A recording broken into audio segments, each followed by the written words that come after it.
Greetings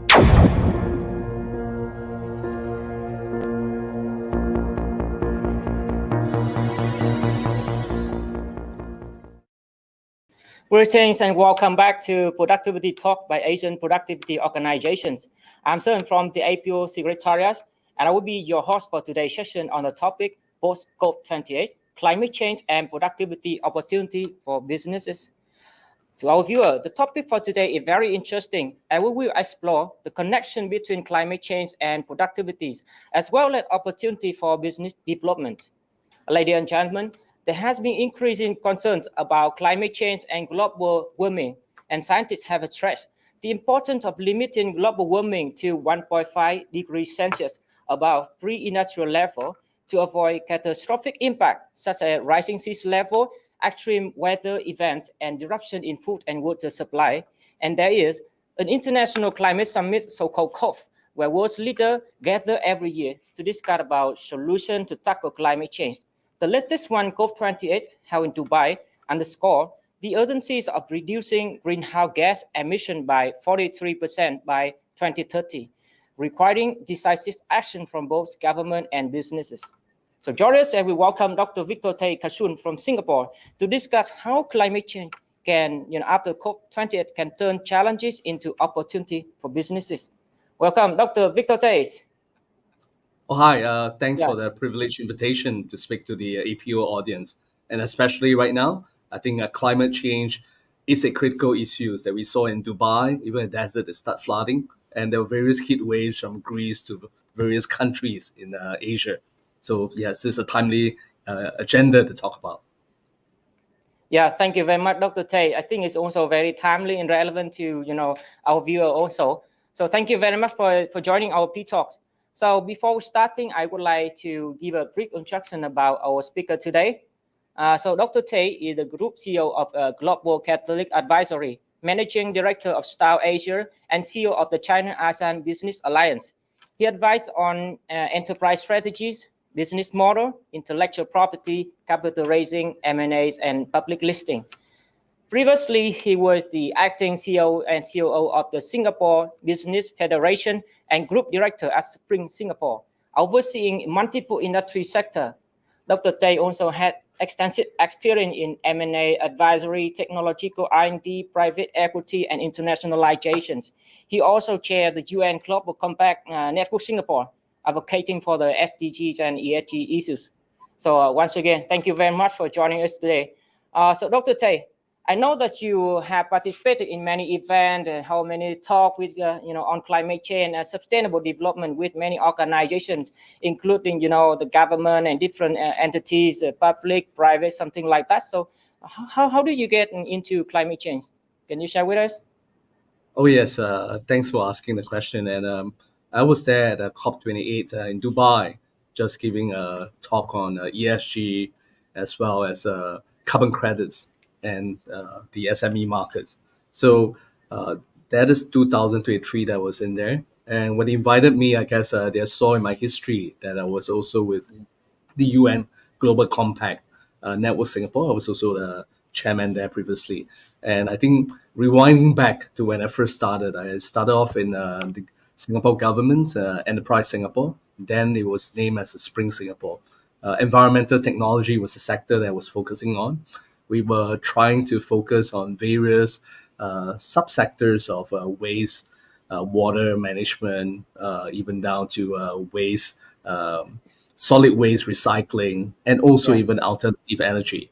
So in there, time flies. After that, I also joined the Singapore Business Federation, and I've set up something called the Singapore Sustainability Alliance. The alliance itself has a triple helix model, has government, federation, and also the university academic. So in that case, we are able to push out technologies from universities out to the commercial, and with that for adoption. At the same time, there are also government grants that goes in there, as well as making changes to government policies. So time flies. I think it has been like 20 years since I've been in the environmental sector now. Yeah, thank you very much. It's long journeys in climate change and environmental matter. I also have a opportunity to attend one COP, COP26 in Glasgow, UK, and I can feel the heat of the matter of the conference, and also the event attracted so many participants coming from different organizations, including government, private NGO. So it's easy to understand because it's global warming is an urgent global issue. So thank you again for joining and share your insight in this hot topics. And now I would like to invite you. Can you start your presentation? I'm so eager to hear from you. Thank you. Sure. Right. Thanks. If the audience could see, we could see the slides in here, a timely topic, post-COP28, what the climate change issues and also productivity opportunity for businesses. In here, apart from the background that I just highlighted, I was also with the UN Global Compact, where we focus on 17 Sustainable Development Goals that we call SDGs. At the same time, I was also with the China-ASEAN Business Alliance. That's a bridge between China and ASEAN, which have 10 countries that actually together, both sides, and China, ASEAN, actually largest trading partner with each other for the last 14 years. With this, I've also been educated in UK and also in US as well. And I think UK, being part of Europe, all had a long history of environmental protection and also regulations. We could see in Europe, regulations were set up as early as 1970s, and now it's already 2024. They had 50 years, half a century of environmental protection and policies implementation. And I think prior to that, I was also with the Big Three Consulting, PwC, KPMG, and now I'm investment banking. Quite privileged enough, I guess, given that I've been there in 2 decades of environmental focus, and I guess this was some of the awards from US as well as UK and in Asia they have given to Global Catalyst, especially for our focus on sustainability. And we also do dynamic monitoring, verification and reporting, so as to ensure traceability of nature projects and to ensure that this gives good carbon credits, high quality carbon credits. So now, I think many of you who have been hearing about it, and you actually heard from COP28 was last year in Dubai. Mr. Pan attended COP26 that was very essential in Glasgow. That was a time where all countries actually pledged unity and therefore with voluntary aspiration that they will be carbon neutral by 2050. So Glasgow COP26 has been quite a landmark declaration. So what is COP? And many have been asking. So COP actually is an acronym for Conference of the Parties. And you could see within the circles there from the first year when it was first conducted and all the way through, every single year add on one. So I think this coming year will be COP29. So throughout all the various COP that we've seen, the 3 most important landmark were from Kyoto Protocol to, in the middle, Copenhagen Accord, and finally to the Paris Agreement that many countries has agreed to. And in here, I think if you are familiar that Kyoto Protocol, and since many of you are based in Japan, that came about in 2007 as a framework. Many of the nations agreed that in here they should be having a legally binding emission reduction target for developed countries only, because developing countries are still struggling in here. So only developed countries.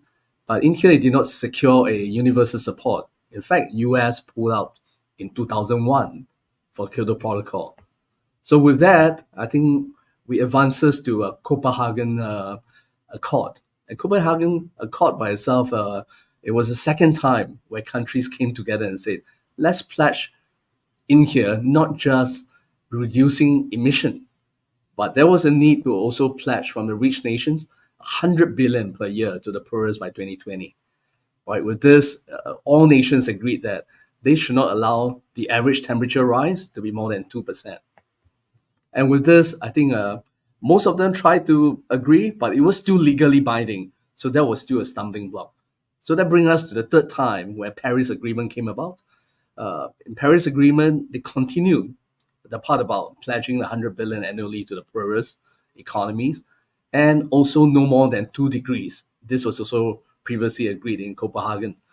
But I guess in here, what actually made a switch was that rather than legally binding, Paris Protocol, every country highlighted voluntary. So therefore, being voluntary, many countries came on board, and with that, we actually saw a very successful Paris Agreement. 198 nations endorsed with 2 degrees, no more than 2 degrees rise. And in fact, I think where possible, they're deterring the rise for no more than 1.5 degrees in here, right? So in here, as it is, Paris Agreement then had brought us to where it is now. So all countries will have to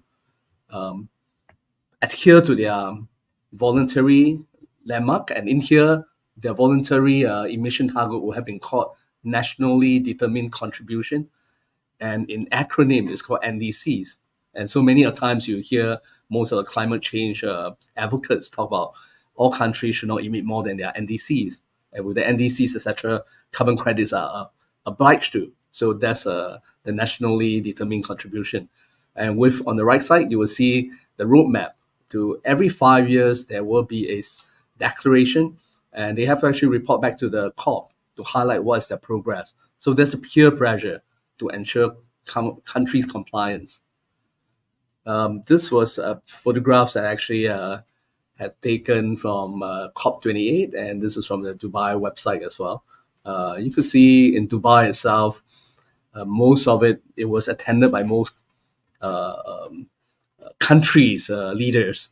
And in here, you could also see below, there are photographs of some of them who are Protestants, Greenpeace advocates, and you could see within their hand, they're raising on no more fossil fuel.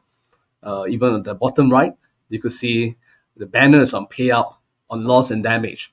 And the reason for that is many other countries or cities actually found that in the advancement of their economy, many of the multinationals goes there, outsource their production, and in here also affecting their land, their soil, even down to the way how the environment is being protected. So there have been quite a lot of some of this protests or some of this signs that are put up by the masses or even the NGOs. So with this, I think we could see the entire summary of the COP28 outcome. For the first time around, there were a transition from fossil fuel and looking at the loss and damages as well as the renewable energy. In here, what is remarkable is that even though we have done 28 COP, it was the first time around in COP28 that officially acknowledged that fossil fuels are the root cause of climate change. And it's worth remembering that this in here is actually hosted by Middle East, and Middle East has been having this as an economic source, right, where fossil fuels are. Most countries wanted a strong statement, and they actually made about it. And so with this, as to achieve net zero by 2050. Loss and damage, very much, I think it was a welcoming news. There have been somewhat about 700 million that has been pledged in there. And with this, even though it's a far cry from a 400 billion that was required, in here, this was pulled up. And so the community-wise, for those who actually who needed this to actually salvage their losses and their loss and damage, this will be administered by World Bank, and that will be dished out to the country who needs it. Renewable energy and traditional fuels, in here we have seen a pledge of 118 countries who tried to triple their renewable energy capacity. At the same time, they'll double the global rate of energy efficiency by 2030. That's somewhat 6 years down the road, right? And the fourth part, the oil and gas decarbonization charter.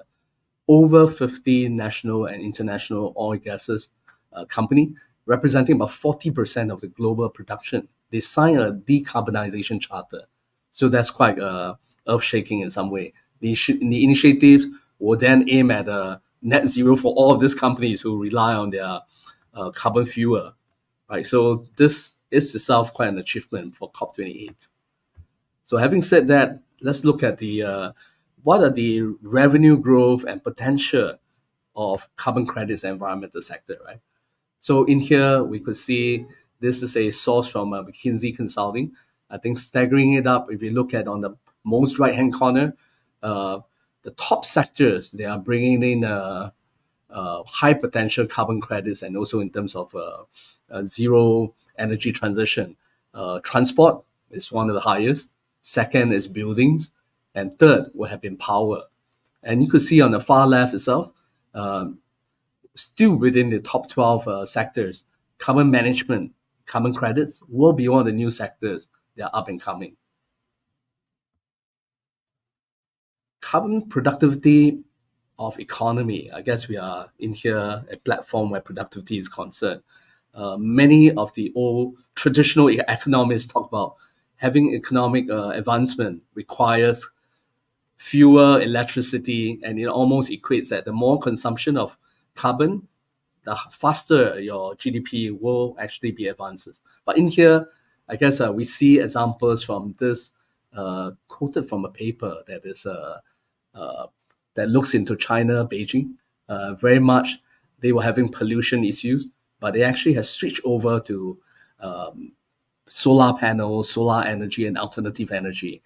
Within here, we can see at the right side, there is a slowdown in the consumption, and they have shown that their GDP contribution from Beijing is still high, but nonetheless, there was ability to actually switch towards reduce carbon emissions without sacrificing growth.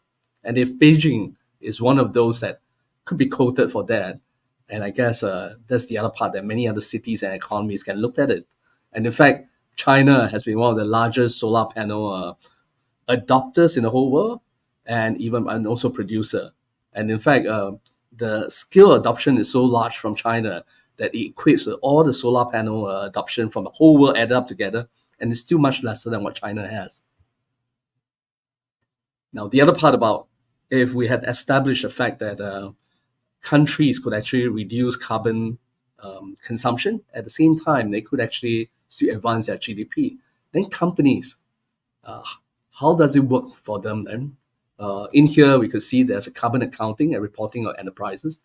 The ability to actually look at enterprises' reduction of carbon emission.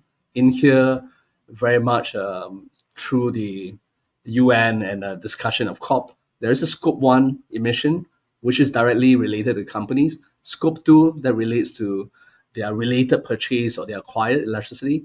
Scope 3 pertains to their downstream or upstream value chain, their suppliers and customers as well. Right? So in here, the ability to actually report this as a reduction, one actually gives you a sustainable outlook for the company. And number two, if you have a Scope 1 reduction, you probably will be able to get carbon credits with excess of revenue. And later on, we'll talk about this. So what is carbon credits and what are the opportunities available here? We could see here the carbon credit market is quite huge. Global Market Insights highlighted that the market value for 2023 is almost $103 billion. And looking at about market value for 2032, some 10 years down the road, is almost threefold at $343 billion. So on the right side, you could see there are two graphs and charts in here. On the top right-hand corner, that shows all the sectors in terms of the carbon credits revenue share, right? You could see for the gray color and the light blue color, these were the two sectors, which are renewable energy as well as forestry and land use. So far, it's either a nature project for those who are planting trees, afforestation in Africa and various places, they get the carbon credits. Or if not, the light blue colors one, which is a renewable energy. From solar panels, you get your IREX and your renewable energy certificates, and all this become revenue that you can look at. And in terms of carbon credit markets, there are potential and of course there are challenges too. While there's ample potential supply of carbon credits, several challenges could prevent this supply from reaching the market, right? I think we do see leakages. On the left side, that's been circled in red, the nature losses and nature-based sequestration. We saw Guardian report that came about recently, just last year and the year before, basically highlighted the afforestation in Africa. Even though there are millions of carbon credits that's been put up, it has been highlighted that that did not deter any climate change or deter or reduce the temperature that goes up.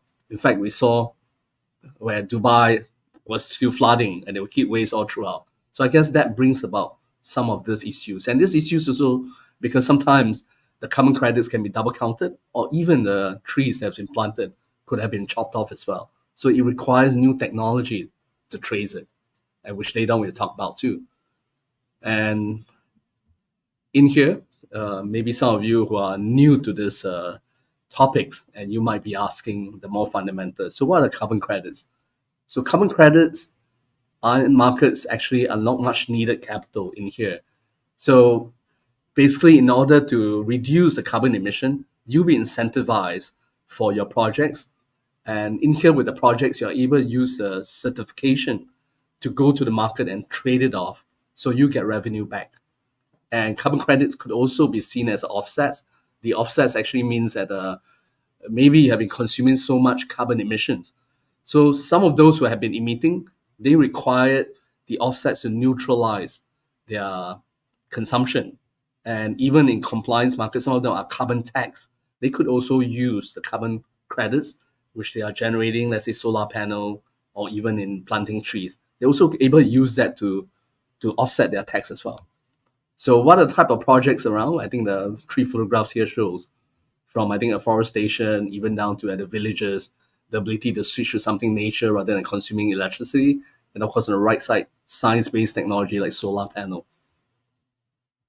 And what makes a high-quality carbon credits, as some of you may be asking? It must fulfill 5 different principles.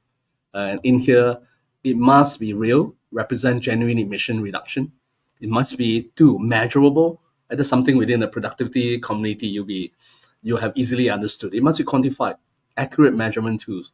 So a solar panel, when it comes to emitting energy, is actually very easily quantifiable. You are able to count it. Additional, the emissions reductions and removal would not have occurred under any business as usual scenario, right? Which means that whatever solar panel you added on, you're actually you're adding on and reducing the electricity consumption. Whatever your projects are doing, you're adding on new trees and new plants, and therefore you're able to add on additional. Permanent, I think that's a part that a lot of projects do not fulfill this test. It must be able to make sure this is a permanent reduction. For this year, you planted a tree, and next year you chopped it off. That would not have been permanent, and that would have not been recognized.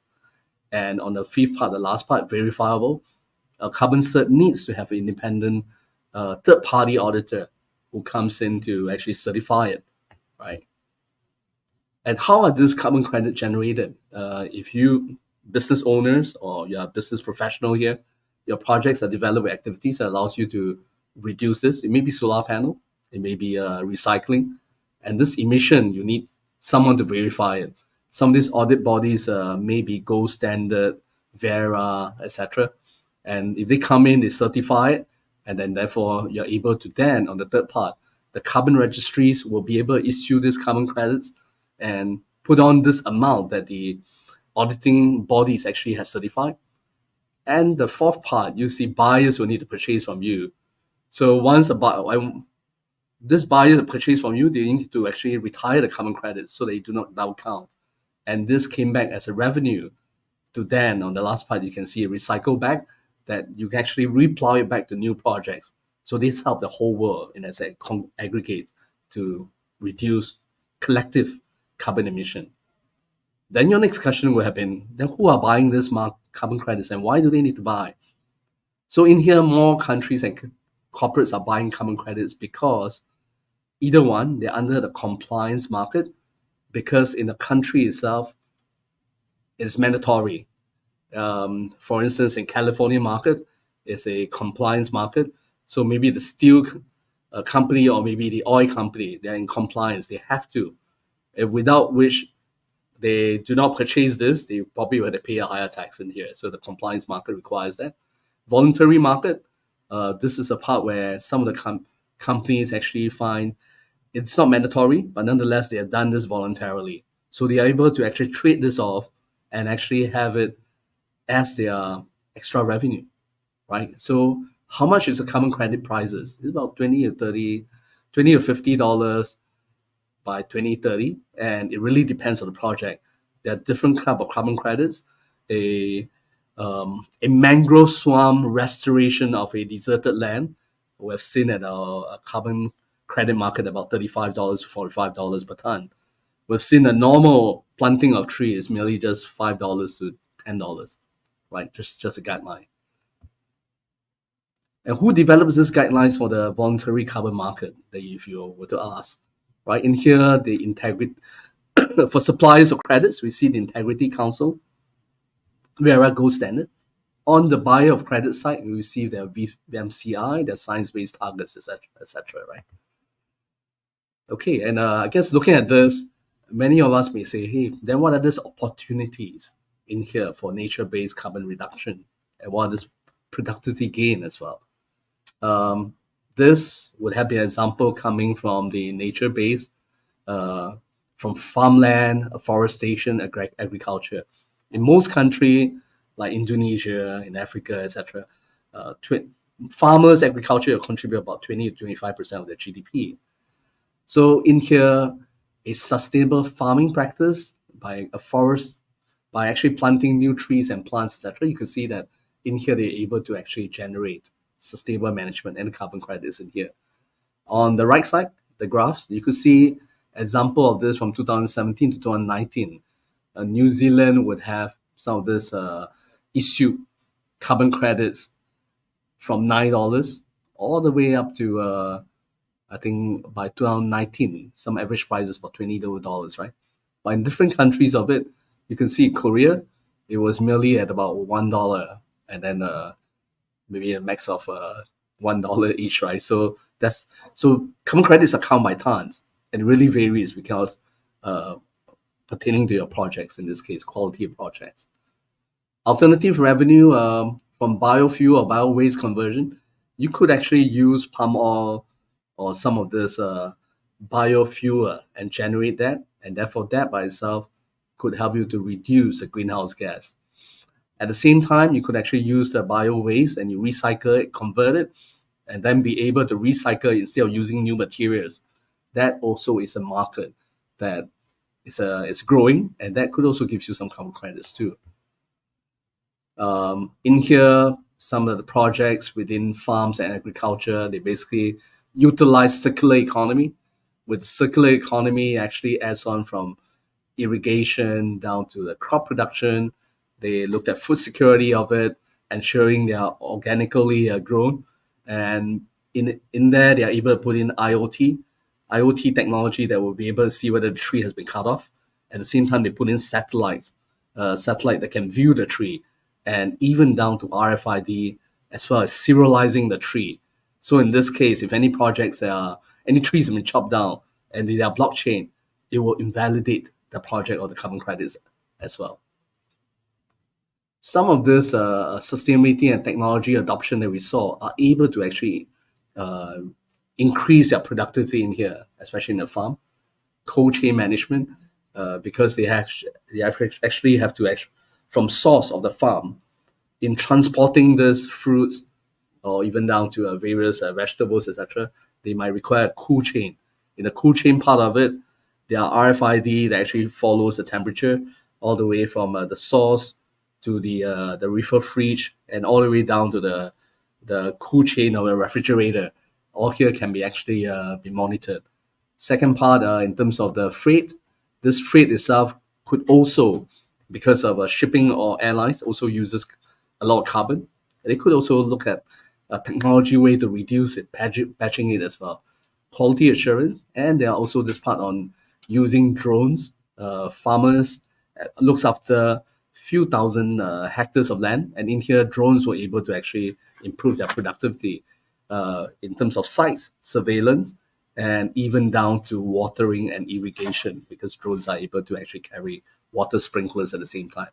And some of this, as for added revenues, the farms are able to look at into ecotourism, and hence that gives you some revenue as well. And now we're beginning to see a blended way of doing some of this nature projects, were to also put in a solar panel. And putting in solar panel on land in nature, which are actually a very low cost land because they're not in the city. This allows them to able to generate power two regional parts which are far away from the power grids. In here, laying of solar panels allows them to get profit. At the same time, this revenue generation of electricity also allows them to have renewable energy certificates, in acronym called RECES. So this RECs give them additional revenue. And this revenue, REC, can be traded off in countries as well. So now, if we can actually analyze some of the global case studies on, so what are the various companies, what they have done, and also if some of them actually have leveraged on this to create new business models. So let's take a look at Netflix. Netflix has been, I think many consumers are familiar with them. You watch videos, you watch movies, or even TV series that are created by them. As they were filmed, naturally, there are a lot of carbon consumption that's been done. So in here, Netflix decided to go take on the nature-based plan. At the same time, they also couple off with some of this part on foresting, protecting the nature. At the same time, they have put in to actually try to recycle and reduce some of this wastage. And with that, not only they have done a showcase, but they also had actually used this to derive their carbon credits. This is a company that is a technology provider for climate change. Teralytic actually provide IoT, Internet of Things, and traceability. By providing regenerative soil, they're able to regenerate dilapidated or damaged land.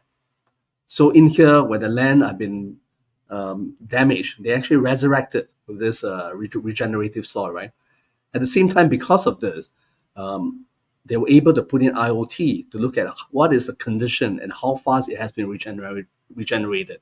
They're able to give a dashboard to see that all the various land, whether it's that have been restored. At the same time, with the farming data, they're able to give farmers a lot more visibility over the carbon sequestration, and also allow them to use this to certify and quantify. Remember, there were 5 principles for carbon credits. Quantify it, make it measurable. At the same time, impermanence and additionality, they're able to actually add and solidify their carbon trading. Curus is a company that looks into tokenization of carbon credits. As we know, carbon credits require at least a ton. So if you have a 0.8 of a ton, you're not able to actually use it for carbon credits. If you actually have more than 1 ton, you're 1.2, you wasted the other 200.2 tons, right, which cannot be converted. So in here, tokenization allows fractionalization of it. At the same time, in here, because of tokenization, they are able to trace it, the carbon credit emission. And at the same time, they allow them to actually even look into value chain on the farmers who actually were involved, and to ensure that they are also compensated. And this brings us to the model, this company called Receipt. Receipt is a company into climate financing and carbon credits model. What they have found is most of these carbon credits or climate financing, a lot of times after the money has been injected to, this money flow was not traceable. And second part, farmers usually are being sacrificed in the process. Farmers are paid very nominal wages, or even very little, maybe not in wage. They are only paid their vegetables at a very low price. Whereas the distributors are paid a lot higher, and sometimes the middleman actually took the carbon credits away from them. So Receipt, what they've done is they blockchain it, and they were able to actually reserve it so that the farmers are also equitably allocated this carbon credits. So in this case, Receipt is able to use this to allocate in multiple of the value chain, from farmers down to the landowners, down to the distributors. So they all had an equal share of this in the value chain. At the same time, they are able to fight climate change and reverse poverty. And we see in the whole world, the lower 20% echelon tends to be farming and agriculture folks.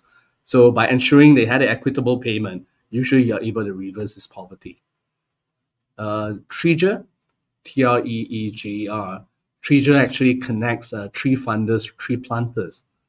We see many companies now with the acknowledgement of climate change, and many times they are voluntarily wanting to remove their carbon credits or their carbon footprint. This we have seen from consumers who take a plane and therefore pay extra for the carbon emission. And number two, even some of them who actually does events, and the events itself consume carbon. They're able to use that and try to plant a tree and reduce the carbon emission. So with this, Treasure actually connects it to those who actually pledge the funds in and donated, and he actually uses funds and redirect them to these rural communities, which are the farmers. And with this as well, they are able to see within this photograph, in this slide that you see, how much goes to which tree, and which tree it goes to which farmers. And therefore, with this, they are able to see how much of the contribution, how much of the trees has been recovered. So actually, it adds traceability. It also helped to reverse poverty at the same time to allow farmers to be paid. This is Ad Eternus. Ad Eternus actually had gamified. So you could see that they came out with this metamorphic climate models. And this model itself, they mimic in Africa this piece of land and this trees, and they actually mimic it in like a digital twins to what's happening there. And within there, they're able to show the world that in there, for instance, like in this photograph you're seeing, plus 41K of showers. So there have been enough rains, or in this case, maybe it was too flooded, or maybe when there are not enough rains, it will show as well. And it also shows a recycling heat, and it shows how much of the carbon emissions and how many days of this in terms of financing that's gone in. And it actually allows NFTs as well as the crypto that goes in. So you're able to see this in real time. If the region is under attack from the climate change, maybe it's getting barren, trees are dying, you see consumers are mobilized to invest in it, and therefore this actually get resurrected, this region. And Air Eternal's upcycling actually had received a 2023 Innovator Award in this case. Earthshot is a company that actually nature-based financing, carbon credits. It actually had a satellite and also tech-enabled view of the entire farming. And at the same time, they provide analytics, IoT, and they're able to tell whether in projection, how much of this carbon credits will come back, at the same time, how much of this forestation projects will be there. So this adds great visibility all the way from all the carbon projects, and they are also able to support the stewardship of the land and making sure that these are sustainable and also investable asset class. Green Trade is a company that look into, because there are many of this land, and this land can fetch carbon credits. And some of this by itself requires long-term financing. So Green Trade goes into it, provide the ERPAs, which is a long-term purchase rights, and allow investors goes in, secure the land, and lend to the farmers and to sustain the land at the same time in exchange for the carbon credits for themselves. So in this case, it's a win-win to the investor. They get a long-term sustainable return. At the same time, for the farmers or the restorers, there are enough financing to restore it. And finally, I think this is a project that for some of us in the urban city we are more familiar with. BYD is a Chinese company that is into automotive vehicle. BYD, of course, has been launching EV vehicles, which doesn't use diesel or petrol. So in this case, because it's an EV vehicle, in this case, they were able to get carbon credits. And to every one of this new vehicle that's been introduced, that means there's avoidance of using diesel fuel and petrol. So in this case, BYD is able to claim the carbon credits, and they use the app, and they allow this app to distribute out so that the consumers get loyalty point from this carbon credit.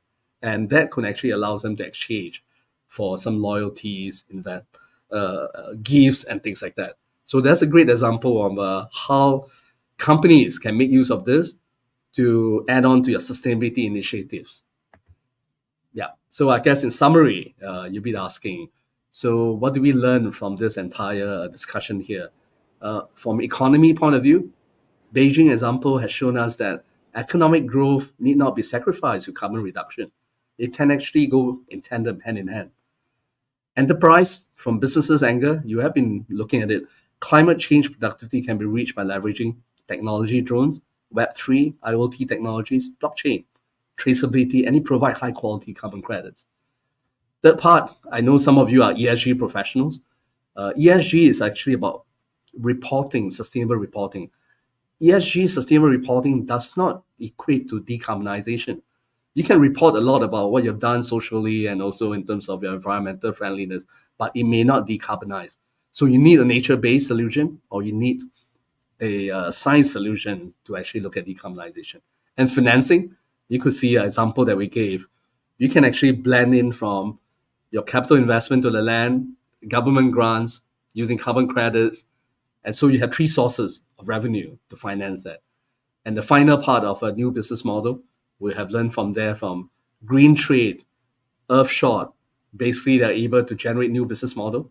Green trade, we're able to strategically partner investors that go into the land, secure it, and therefore even carbon credits for value chain. And community building, where 3G actually reach out to all the farmers. And even BYD were able to actually congregate their consumers as well. So with this, I guess we probably come to the end of the presentation, and I could actually hand this back to Mr. Pan. Yeah. Yes. Thank you very much, Dr. Tay, for your very comprehensive explanation of COP and COP28, as well as explanation with the example for the potential of organization if they want to reduce carbon emission and by contributing to these global issues. I was very impressive with the saying that reducing carbon emissions should go hand in hand with with other initiative, and we should not sacrifice for economic growth. So we need to balance, between development and climate change combat. So now to continue, I think that we have around 10 minutes for question and answer session. And I would like to welcome and also invite our viewer to post the question if they have any to Dr. Tay to our YouTube chat box.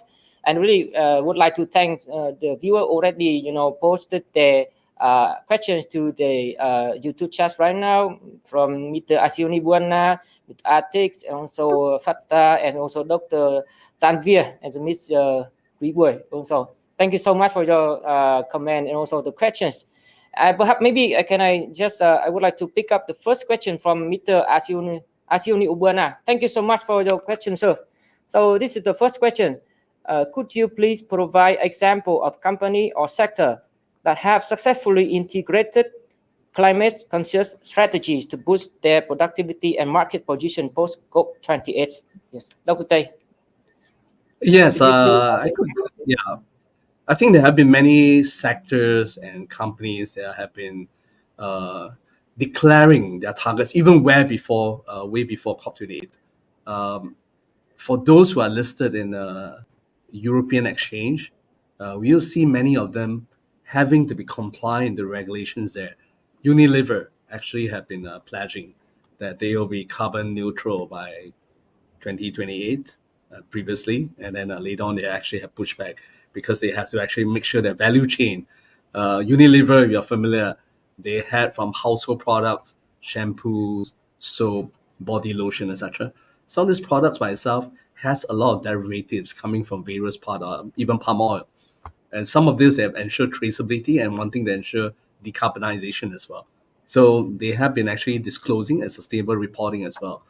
Various exchanges, like in Singapore, the SGX is a Singapore Stock Exchange, capital markets. They had actually asked for mandatory disclosure.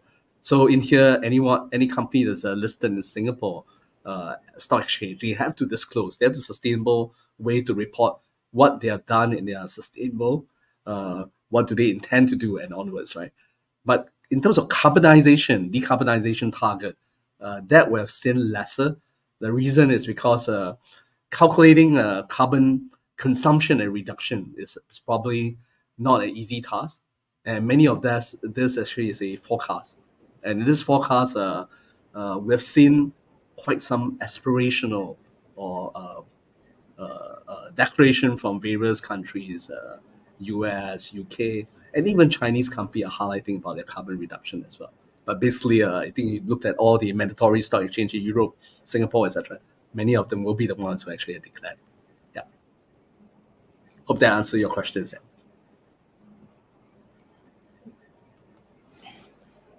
Yes, thank you very much, Dr. Tay. I hope this addressed the question from Mr. Asiuni Buana. But actually, I think in the presentation, Dr. Tay also provided several examples of the company, and then where they integrate the climate and carbon emission initiative in their business, and they develop very successful business model. Thank you so much, and then thank you. I see several comments here also from Mr. Fatah from Bangladesh. He say that there's a huge scope of work on this issue in Bangladesh, and we're very interested to cooperate. Very good session indeed. Thank you so much for your comment. And also, Dr. Tanvi also attended the COP28 in Dubai, and very glad to hear that now the idea is translated into business and creating the opportunities. Okay, so we have another question from Bangladesh, from the Trade and Investment Bangladesh, the TIB. That he would like to know how one farmer having a garden in a village with 1,000 trees, is he allowed to get carbon credit? If so, how he can apply for carbon trade? Yes, thank you so much for the questions. Yeah, Dr. Tay, can you? Yes. thanks for the question, and I guess that's a very practical question.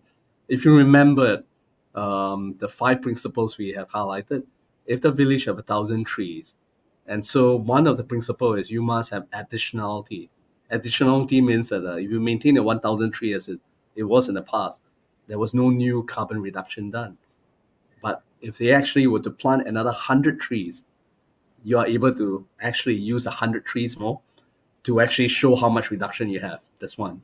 You need to be additionality. Second part, you have to be measurable. So this 100 trees by itself, I think is too small because it rarely could reach a ton. It probably takes about, I don't know, 10 years maybe or more to actually to get even a ton of that carbon reduction. So I think that's the second part, that there had to be sufficient of it to reach a ton. And the third part of this is also, I think since the Guardian episode, we found that nature-based project have been having a reconsideration because they found that some of this project were not able to give the efficacy of the carbon reduction. So we've seen if you are able to use this village and be able to use a wasted land, and you show this land has been wasted, that you actually recover the wasted land, put in regenerative fertilizer, or and you're able to actually replant new trees onto a wasted land. That is additionality. That is reversing that dilapidated land by itself. So therefore, that would have been able to qualify for carbon credits. And of course, the last one you need to solve is to ensure you are able to reach a ton. And if you reach a ton, that's only $2 or $4, right? So therefore, you may want to think about maybe laying solar panels around it. And therefore, with that solar panel and the science base that provide energy to the whole village, at the same time, you are able to couple the carbon credit at the same time. You have two sources of revenue. Yeah. Yeah, thank you very much, Dr. Tay. I also think that maybe if the government can have some, initiative to support these small businesses, something like that. So maybe together, if one is not enough, but we have several, farmers doing like this. So maybe we can combine, have a very big project, and then contribute to bigger market and bigger opportunity. So I have one question for you, because I think many people may have the same questions. So you see that now when talking about the climate change, more the people will refer to like the big corporation, big factory, something like that. So what about the small business, the SMEs or the micros, small and medium enterprises, particularly in the retail, food, cafe, restaurant, or professional service sector? So I think that they often perceive that climate change is nothing to do with their business, or if they do, so the impact is very small to matter. So how we use position climate change to these businesses? Yeah, that's a great question. And Yeah. many of the small to medium enterprises, that's actually as what you had highlighted. They think that I'm a small part of it. I don't have to actually be adhering to climate change. But we saw on the greater view, one, all countries pledged to be 2050 carbon neutral, and they pledged a certain target by 2030. Many of them highlighted they will actually reduce their carbon emission by 25% by 2030. I think a lot of countries are under huge pressure to deliver this. So what it happens is these countries are then asking the large companies to say, please deliver this. If not, I'm going to give you a carbon tax. or if not, you'll be in a compliance market. You have to ensure you do some form of carbon neutrality or sustainable project. So these companies under this pressure are now supposed to also validate their supply chain, which means their partners and suppliers. And some of these suppliers are small, medium enterprises. So what it means is they will go down and start checking out all their SME supplier. Maybe there are 300 to 500 of them, and they ask them for declaration. Say, are you compliant? Are you adopting green, sustainable initiatives, project, or energy, and things like that? And if you're one of the SMEs who actually reply to your MNC customer and you said, I have none of this, I suspect very soon, in a 1 or 2 years, you might have been removed from some of the subcontracts and contracting. So as an aspect, you might think that it might not affect you, but it's affecting your client, because you remember there was a slide I talked about scope one. So for the multinationals, they are under scope one reduction. They have to do something about it. But you are their scope three supplier. You're upstream and you're downstream. So you actually have to do your part. When you do not, that hurt their chain. And they actually have to be a disclosure by 2027, especially in US or Europe. They have to disclose back to the government on their compliance. If they are not able to, I think chances is you'll start removing all the suppliers, and you happen to be SME suppliers, and now it's 2024, you're left with 3 years. I'll have actually asked that you may want to reconsider, start looking at it. If you are doing it, that becomes a competitive edge for you. Yeah. Yes, thank you very much, Dr. Tay. It's very relevant. It's not, only spanned for, the big factories. So I also received a comment from Bangladesh, Mr. Chandras. He said that in Bangladesh, we're also working on certification and recognition in promoting sustainable business. So we were working on creating many examples from the angle of adaptation and mitigation. We are very happy to hear that. So I think so. I would like to invite the viewer, if they have any more question, please, post on a chat box. So coming to another questions, most of the SMEs also they want to do, but sometimes they have the limitation in the funding and the budget. So I would like to know that is there any kind of new financial incentive or funding opportunity, after the post COP28 that can help business invest in sustainable initiative, particularly carbon emission reductions? Yes. Just now in my announcement of the COP28, you could see there's a $700 million loss and damage that are being put in there. So at least for those who are in rural areas, or residents, or even the municipality government of these places, they're able to claim or apply to that 700 million funds to try to restore it. So that's one. But beyond what was announced in COP28, I knew, at least for the last decade, many countries, including Singapore, there have been incentives to help SMEs, local enterprises, if they want to adopt any sustainable project. So in Singapore, for instance, as an example, Singapore government incentivized on 50% of all initiative for sustainable project, from adopting solar panels, from adopting a sustainable products recycling, or even down to adopting a technology dashboard so they can measure their carbon emission of their entire production facilities, and also in terms of their production products, value chain process, etc. So yeah, all these incentives are in there. I guess most countries, even Japan, will also have it.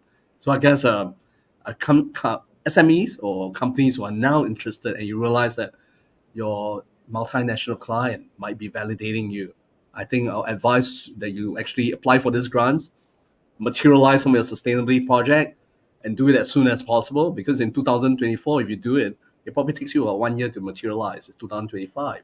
By 2027, you still got about 3 years to go and 2.5 years to go. So time is running short. So I think do look out for government grants, as what Mr. Pan has been asking. Yeah, thank you. So I think that we still have some, a couple, time for a couple of questions. So maybe let me ask you another question on regarding the long-term, benefit of the carbon emission reduction and also the climate change activity to the business. So what are the long-term benefits of incorporating carbon credit into business sustainable strategies? Yes, and I think that's a good question. That Yeah. Carbon Credits Initiative is a strategic endeavor. We had a project that we are doing in Central Asia, basically in terms of doing a traditional power plant and generating utilities. It takes about, I think, almost 10 years or 15 years to break even because utility charges are low. So we found that if we are able to couple the carbon credits or the RECs that comes back, that means there's renewable energy certificates, when it comes back as a revenue, we're able to shorten the entire break-even period of 10 years or 15 years, I highlight just now, to 7 years to 10 years. So that by itself is a great savings. And also in terms of return on investment payback period, you practically cut short by almost 30% to even down to 40% in some cases. So carbon credits become a strategic revenue source when it comes to implementing infrastructure-based project like panel. So that's something to look at. Second part, even for those in nature-based in farms, afforestation in the past, they had to raise money to develop the land, plant the trees, pay the farmers. And now, given this carbon credit, you can actually do a part payment in revenue, and you can do a part carbon credits revenue sharing as well, and even down to the farmers. So therefore, in that, you probably can raise a fraction of the funds that you have, maybe 80 or 75% required, and then you can rely the other 25% based on carbon credits. And this carbon credits, in some cases, can be, I think the banks do look at it as well. And this, I think, in some cases, they are collateralizable. So in here, the carbon credits, you can trade it in various markets, and the value will, of course, fluctuate. But we see in various forecasts that 2030, a lot of countries will have to be reaching their target, and they might be missing it. So carbon credits will actually, we saw a forecast that it might have actually reached $135, almost 3 times or 4 times the current size. Yeah. Yeah, thank you, Dr. Tay. I think that we are running out of time now. So I still see some, question in the chat box. Maybe perhaps you can continue to posting the question there. So maybe Dr. Tay also help us to answer your questions later on. So I think now we should have like a wrap up message. So can you give a final message to our viewers who are watching this pre-talk? Oh yes, and I guess one, we should know that climate change is a real issue. Just looking at all the various heat waves, flooding in very unlikely places in the desert, this is a real issue, number one. Number two, I think we should look at it. If some of you are small, medium enterprises, I think you should look at it. It's not remote. It's not a responsibility of only the MNCs. You should see that you're part of the value chain, and not just that you're part of the value chain, that you might be disqualified being their vendor if you do not seem as certified.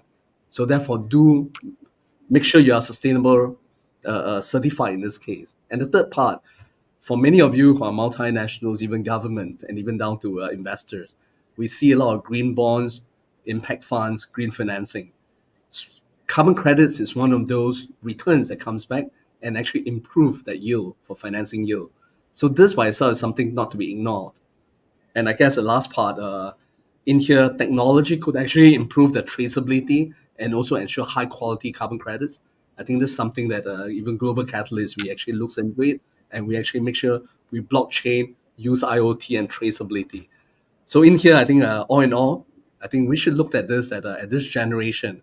If we can fast forward by 2050, when they look back at us in 2024, I hope that the next generation will see us. They see us as not just a generation that consume carbon, but I guess I think we have done it right. They will also see us as the right generation who reverse carbon emission and we reduce it, and we actually ensure there's a sustainable Earth for the next generation to come by. And everyone plays a part here. Thank you so much, Dr. Tay. I think the opportunities is really obvious, and it's a trend, and we have to do it anyway. So again, thank you very much for your time and valuable insight today. So to our viewer, we hope that the session had helped you understand what COP28 stands for, and then the implication of the climate policies and action after the conference. We also hope that you have gained some idea for your business development while contributing to resolving global issues at the same time. So the APO will host more P-Talk on different topics. So please subscribe to and follow our YouTube channel for continuing update on current productivity issues and resources. We'll be looking forward to seeing you again soon. So thank you so much, Dr. Tay, and our viewer. And please take care and goodbye for now, and see you in the future P-Talk. Thank you so much. Yeah, thanks APO, and thanks all the audience as well. Thank you. See you then.